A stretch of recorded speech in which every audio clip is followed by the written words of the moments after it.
Hook professional chefs almost never follow a recipe. Studies show that over 80% of trained culinary professionals cook entirely by instinct, technique, and sensory judgment rather than written instructions. And the skill that separates them from the rest of us has nothing to do with talent. It is a learnable system that culinary schools have been teaching for over a century, yet almost nobody outside those kitchen walls has ever heard it explained clearly. In the next 10 minutes, you are going to discover exactly how professional chefs think when they step into a kitchen, what techniques they rely on when there is no recipe in sight, and the single most counterintuitive principle behind truly great cooking. We will cover flavor building, heat control, seasoning instinct, and the way chefs taste and adjust in real time. And near the end, we will reveal the one mental framework that changes everything, the idea that will make you look at your refrigerator completely differently starting tonight. Background: the concept of cooking without a recipe is not new. For most of human history, recipes as written documents simply did not exist for ordinary people. The idea of following precise ingredient measurements and timed steps is actually a relatively modern invention. The first widely distributed recipe books in the Western world emerged in the 19th century, largely aimed at teaching domestic servants and middle-class households how to replicate formal dining. Before that, cooking knowledge was passed down through direct observation, repetition, and taste memory. Professional kitchens in France in the late 1800s began formalizing culinary technique under Chef Auguste Escoffier, who codified the 5 French mother sauces and introduced brigade kitchen systems. But even within that structured environment, the expectation was that trained cooks would understand principles deeply enough to improvise, adapt, and create without being handed a step-by-step guide. Escoffier himself believed that understanding the why behind cooking was infinitely more valuable than memorizing the what. That philosophy has quietly shaped professional culinary education ever since. Today, programs at institutions like the Culinary Institute of America and Le Cordon Bleu spend far more time teaching technique than recipes. Recipes are treated as training wheels, useful for learning but ultimately something a skilled cook moves beyond. Main content: so what exactly are these techniques? Let us start with the foundation of all great cooking, building flavor in layers. Every professional chef understands that flavor is not added once, it is built throughout the entire cooking process. This begins with something as simple as how you treat your fat. Whether you are using butter, olive oil, or rendered animal fat, the temperature at which you introduce it to the pan matters enormously. Too cool, and aromatics like onion and garlic will steam rather than caramelize. Too hot, and they burn before they have the chance to release their sugars. Chefs learn to read fat by looking and listening. A gentle sizzle means go, a violent spatter means the heat is too high, and silence means the pan is not ready yet. The second technique is the concept of fond. When protein hits a hot pan and develops a golden brown crust, it leaves behind flavorful browned bits stuck to the surface. Amateur cooks often scrub those bits off or avoid them. Professional chefs consider fond one of the most valuable things in the kitchen. Deglazing the pan with wine, stock, or even water immediately lifts that concentrated flavor and incorporates it into whatever sauce or dish you are building. That single step adds a depth that no seasoning packet can replicate. Rhetorical question: have you ever noticed that restaurant food tastes richer and more complex than what most people make at home, even when the ingredients seem identical? This is almost always why. The third technique is seasoning at every stage. Salt is not a finishing touch. Professional chefs salt pasta water, salt vegetables as they cook, and season proteins before, during, and sometimes after cooking. Salt does not just add saltiness, it suppresses bitterness, amplifies sweetness, and makes every other flavor in a dish more present and distinct. A dish that seems flat or one-dimensional is almost always under-seasoned somewhere in the process, not just at the end.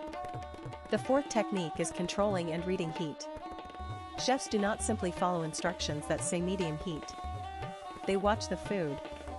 They listen to it. They touch it when appropriate. A piece of fish pressed lightly with a finger tells an experienced cook exactly how done it is. A steak that stops sizzling aggressively signals that moisture is leaving and a crust is forming. Learning to read these signals takes time, but it is learnable, and it is far more reliable than any timer.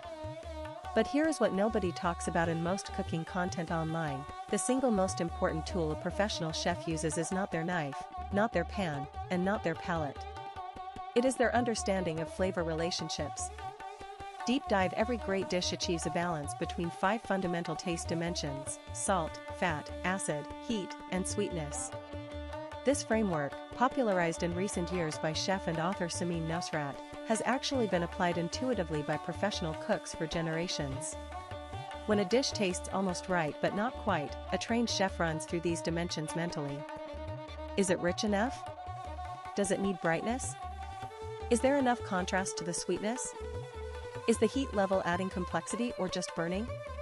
Acid is the most commonly missing element in home cooking. A small squeeze of lemon juice, a splash of vinegar, or even a spoonful of yogurt can completely transform a dish that tastes heavy or muddy. Acid lifts flavor, adds contrast, and makes food taste fresher even when it has been cooking for hours. Professional chefs use acid with the same confidence and frequency that most home cooks use salt. Fat carries flavor. This is a chemical fact, not a preference. Fat-soluble compounds in herbs, spices, and aromatics release their full flavor potential only when in contact with fat. This is why blooming spices in oil before adding liquid produces a dramatically more complex result than simply throwing them into a pot of water. Chefs understand that fat is not an indulgence, it is a delivery mechanism for everything that makes food taste good. Another advanced technique is texture contrast. The most memorable dishes almost always contain contrasting textures. Creamy and crunchy. Soft and crisp. Tender and chewy. When professional chefs plate a dish or develop a recipe intuitively, they are thinking about textural experience just as much as flavor. Something as simple as toasting breadcrumbs in butter and scattering them over a creamy pasta changes the entire eating experience and signals culinary sophistication without requiring additional flavor.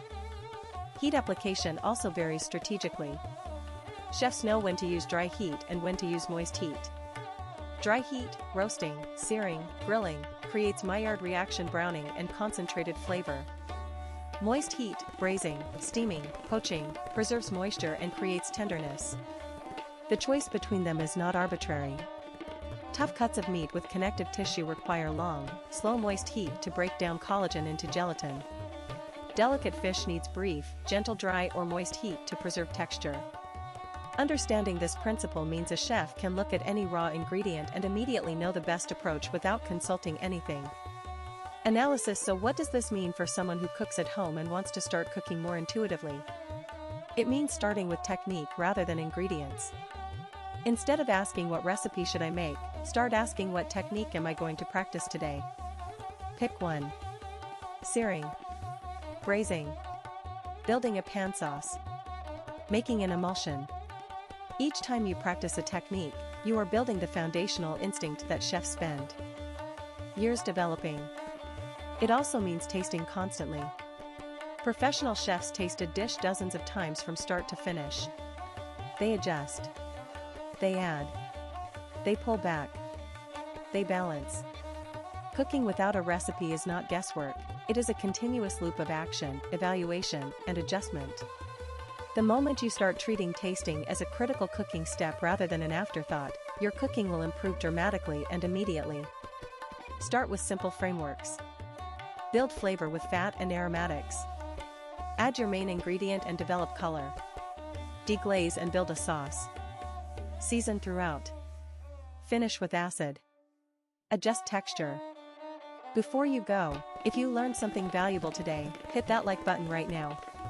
Subscribe to Flavor Vault for a brand new video every single day. We will see you in the next one.